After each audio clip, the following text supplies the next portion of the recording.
तेजस्वी जी जो महागठबंधन के मुख्यमंत्री उम्मीदवार हैं कि यदि कोई सेवा करता है, हर घटना में कोई पहुंचता है, उसको बिहार का मंत्री नहीं होता है, अकेला मंत्री तो भी चलता है। नमस्कार, आप लाइव बिहार देख रहे हैं। मैं हूं राजमोहन तिवारी।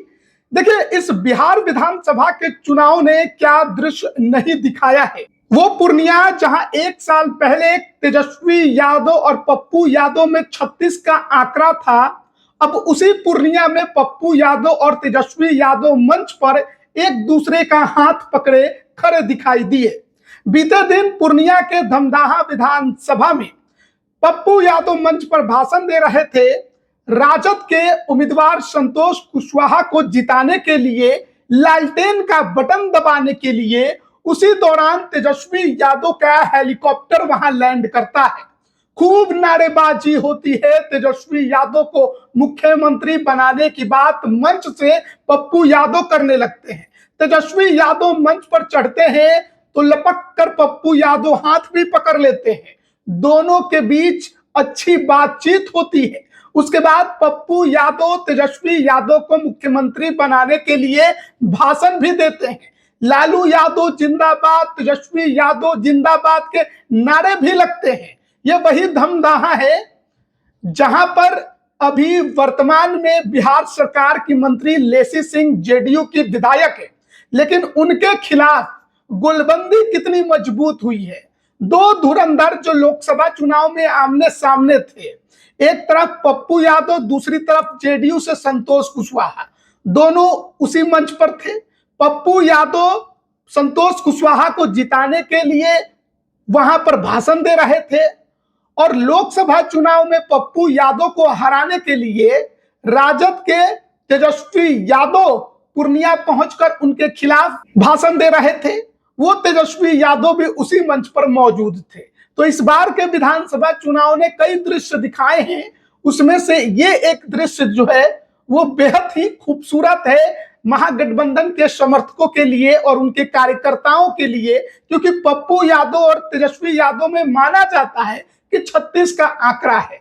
पीठ पीछे तेजस्वी यादव के पप्पू यादव बहुत कुछ बोलते जरूर हैं, लेकिन जैसे ही साथ आते हैं, मंच पर दिखाई देते हैं, पप्पू यादव तेजस्वी यादव का गुणगान करने में जरा भी पीछे नहीं हटते। ये पहला मौका नहीं है। इसके पहले जो वोट अधिकार यात्रा हुआ था, उस दौरान भी तेजस्वी यादव को पप्पू यादव ने जननायक कहा था। तो अब देखिए, धमदाहा में जब संतोष कुशवाहा, तेजस्वी यादव और पप्पू यादव एक मंच पर आए तो पप्पू यादव ने कैसा भाषण दिया संतोष कुशवाहा के लिए और तेजस्वी को मुख्यमंत्री बनाने के लिए। अब बात करने का माहौल नहीं रहा। तेजस्वी जी जो महागठबंधन के मुख्यमंत्री उम्मीदवार हैं, आप महागठबंधन का सरकार बनाने में चाहे चुना, गरीब का सरकार बनाना चाहते हैं। 20 साल की ऐसी सरकार जो इस बिहार के जनता से नफरत करती है, इंसानियत से नफरत करती है, हर जात से नफरत करती है, हर समुदाय से नफरत करता है।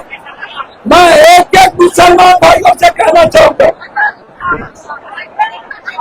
मैं एक एक मुसलमान भाइयों से, एक एक दलित समाज से, एक एक कुशवाहा समाज से, एक एक अत्यंत जाति से, एक एक दलितों से आग्रह करेंगे कि यदि कोई सेवा करता है, हर घटना में कोई पहुंचता है, उसको बिहार का मंत्री नहीं होता है, अकेला मंत्री तो भी चलता है। हर घर की मदद करता है। इसीलिए कौन सा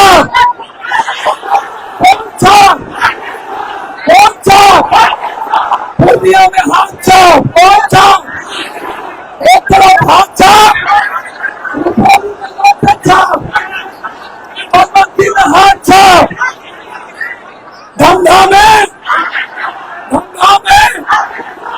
आज से बदल गया ना धमधा। ये राज खत्म कर दीजिएगा ना। बहुत बहुत धन्यवाद। प्रणाम करे आदाब और सलाम सबका बहुत बहुत धन्यवाद, शुक्रिया। तो अभी आपने देखा ये धमदाहा की तस्वीर थी। पूर्णिया जिले के अंतर्गत धमदाहा विधानसभा है और इस विधानसभा की चर्चा इसलिए भी होती है क्योंकि लेसी सिंह बिहार सरकार की मंत्री, वो यहां से विधायक हैं और उनका गढ़ माना जाता है ये, और कहा जाता है कि उनको कोई हरा नहीं पाएगा। लेकिन कुछ दिनों पहले तक जनता दल यूनाइटेड में रहे, एक साल पहले तक जेडीयू के सांसद रहे, वही संतोष कुशवाहा अब आरजेडी में आ गए हैं और लेसी सिंह के खिलाफ आरजेडी का लालटेन लेकर धमदाहा के मैदान में उतर गए हैं। अब उतर तो गए हैं, जिताने के लिए तेजस्वी यादव भी पहुंचे, आईपी गुप्ता भी पहुंचे और पप्पू यादव भी खुलकर समर्थन दे रहे हैं, पूरी ताकत झोंके हुए हैं। अब जनता तय करेगी, 11 नवंबर को इस सीट पर मतदान होगा, लेकिन माहौल जो है वो जबरदस्त धमदाहा में बन चुका है। लेसी सिंह के खिलाफ एक बड़ी गोलबंदी महागठबंधन ने की है और वोट में वो कितना कन्वर्ट हो पाएगा, जनता उस गोलबंदी के साथ कितनी रह पाएगी, वो तो आने वाले वक्त में पता चलेगा जब 11 नवंबर को वोटिंग होगी और 14 नवंबर को रिजल्ट आएगा। लेकिन उसके पहले एक बेहतरीन माहौल महागठबंधन के लिए, आरजेडी और पप्पू यादव के समर्थकों के लिए, तेजस्वी यादव के समर्थकों के लिए, कि जो बड़े नेता हैं, पप्पू यादव भी जिस प्रकार की छवि रखते हैं हर कोई जानता है उनको, और वही तेजस्वी यादव तो लीडर हैं। तो दोनों नेता जब आपस में एक मंच पर आते हैं तो आरजेडी कार्यकर्ताओं का खुशी का ठिकाना नहीं रहता है। और दिखा भी जब दोनों ही नेता एक साथ हाथ पकड़ के खड़े थे, उसके बाद जब पप्पू यादव का भाषण खत्म हो गया तो कुर्सी पे भी बैठकर एक दूसरे से बात कर रहे थे और वो बात भी सुनाई दे रहा था जिसमें वो पप्पू यादव तेजस्वी यादव को गाइड कर रहे थे कि कहां कहां हमें एक साथ जनसभा करनी है, कहां आप देख लीजिए, कहां मैं देख लूंगा। तो ये बड़ा अच्छा माहौल और खुशनुमा माहौल महागठबंधन के लिए और आरजेडी के लिए, खासकर कि पप्पू यादव और तेजस्वी यादव मिलकर एक साथ महागठबंधन को जिताने के लिए और तेजस्वी को सीएम बनाने की लड़ाई लड़ रहे हैं। बने रहिएगा हमारे साथ और जो तमाम अपडेट है वो भी हम आप तक पहुंचाते रहेंगे। आप सभी का बहुत बहुत धन्यवाद।